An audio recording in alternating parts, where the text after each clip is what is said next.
First, we do this multiplication, 7 over 8 times 8. We can easily cancel this 8 and this 8. So here we have just 7.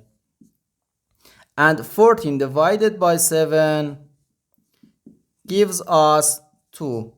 But this answer is not correct, because according to the order of operations, multiplication and division have equal priority, and we have to work from left to right. So here, first we have to do this division, then this multiplication. If we do this multiplication before this division, it is wrong.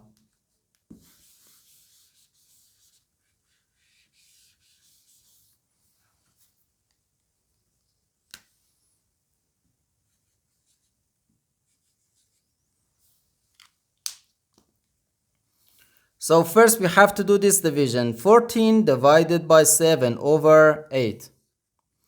According to the KCF rule, K stands for keep, C stands for change, and F stands for flip. We can write keep the first fraction, change division to multiplication, and flip the second fraction. Then times 8. No, first we do this multiplication. 14 divided by 7 gives us 2. And 7 divided by 7 is just 1. So here we have 2 times 8, which equals 16. So 16 times 8. Okay? 8 times 6 gives us 48.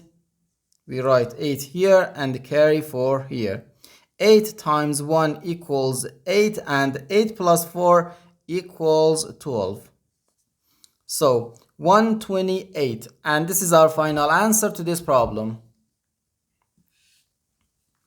The correct answer is 128.